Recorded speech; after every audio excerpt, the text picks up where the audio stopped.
Hi friends, this is Chris. Welcome back to the channel. So Apple had their event today. The new iPhone 15 Pro, iPhone 15, Apple Watch Series 9, and Apple Watch Ultra 2 were all announced. I want to look at some of the highlights of this thing and get your thoughts, and I'll share mine as well. So we'll jump in here. So let's just take a look at iPhone. So iPhone 15 Pro. Titanium is the big thing, so it's going to be probably lighter and stronger than other ones. It's going to cost you $1,000. Pre-order start on the 15th. I was looking at pricing here. iPhone 15 Pro, $999. iPhone 15 Pro Max, $1199. And my main problem with the way phones are going is, just to be honest, that I think they're just too big.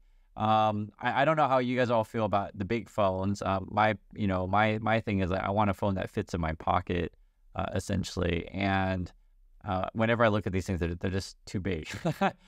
We have iPhones in this house. We have the iPhone 13 minis, which I think are great. So I'm waiting for my flippy phone. These are the different colors you can get. No flippy phone for me. But it's interesting. They're going with kind of lighter colors on this thing. I think, generally speaking, color's not that important, though, because you put a case on it. They're going with a little bit thinner bezel at the top. But ultimately, we want to go bezel-less, right? So they're calling it, Dynamic Island. Moreover, it was actually pretty interesting. The camera does look better on these things. They basically have this idea that you're going to put in very clear focal lengths. So it'll make it, more control over like how your photos look. To the layman, that basically means like a wide zoom or standard, etc. They also have, better camera controls, and they're trying to really push their portrait mode. I actually never use portrait mode. That basically blurs the background or gives you bokeh or bokeh, however you want to say it. The other thing too, battery life is improved, and you can say up to 26 hours on the Plus, up to 20 hours on the regular one. It's just going to be faster. Every phone is always faster, right? The thing is probably the biggest announcement is the USB-C. Now, this wasn't actually a choice by them. They were forced into this.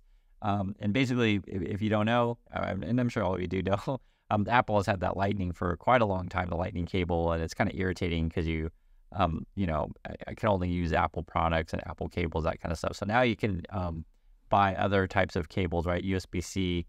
So it's essentially the Apple computers have USB-C.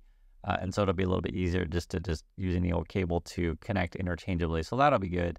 I think a lot of people were happy to hear this. Apple will probably sell you a bunch of new products now, USB-C headphones and USB-C rainbows and anything like that. So they'll figure out ways to sell you more stuff. This roadside assistance is pretty good. So they've improved that. I think it's like satellite connection is what they're calling it. I honestly, I've also been using the iOS 17. I have the beta on my phone. You can sign up for the beta these days, and the big things that really stick out is this new kind of wallpaper on the front of your phone. So basically, you can it'll recommend photos to you, and then you can put text behind your head or in front of you and stuff like that. I don't actually use that function that much. I use the weather on my phone, which I think is cool. Where basically you open up, pick up your phone and it shows you what the weather looks like. I like that one. There's nothing really compelling here that's like, oh my God, I have to buy one of these things. More particular events. I guess the Vision Pro is going to be coming out on schedule. The Apple Watch stuff, I'm not into it. If other people are like, hey, I love Apple Watches, please write in the comments. Whenever they announce this stuff, I'm just like, okay. I mean, it's a watch. I don't want to wear a watch. I use my phone as a clock, so I don't get it, to be honest.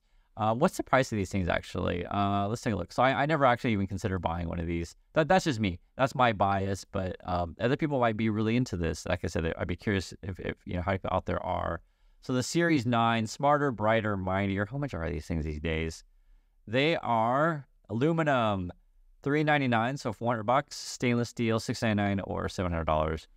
The thing with watches too, with all of these smartphone watches, is you got to charge these things. Whereas like a standard watch, the just traditional one, you put in a battery and it'll last you like a year, kind of stuff. So I think that's always been a negative for me too, is the charging it, once a day or every 2 days or whatever it is.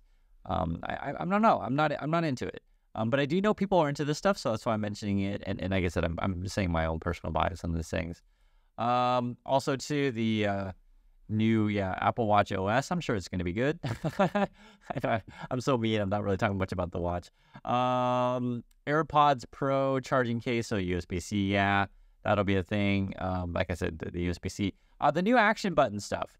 So basically, this action button thing, it's going to be the top button on your phone. Right now, the top button on your phone is basically a mute button, right? So silent mode. They're making the action button so that you can customize it. So you can have it like if you want to launch your camera, you can do that. If you want to launch your favorite app, you can do that. Just basically customize the one. The thing that irritates me most about the iPhones, actually, for frank, is is you can't turn off the flashlight. And if anyone else understands what I'm talking about, so basically, actually, you can see it in the lower left corner here of the front of the iPhone. There's like a little flashlight. I put my cursor on there, but there's a little flashlight icon, and I always accidentally tap that thing all the time. And there's no way to remove the flashlight icon from the front of the phone. So I hope they fix that one of these days. So that's kind of what I'm thinking of. They killed the iPhone mini. You can see here. I mean, this is stuff like this is just practical stuff. Like me as just a regular consumer. Where's my flippy phone? Don't kill the iPhone mini. Get rid of that flashlight. Those kind of things. I don't see any of those announcements. And this is just like practical living. Now, USB-C I think is cool. I just don't want a big phone. I want my flippy phone.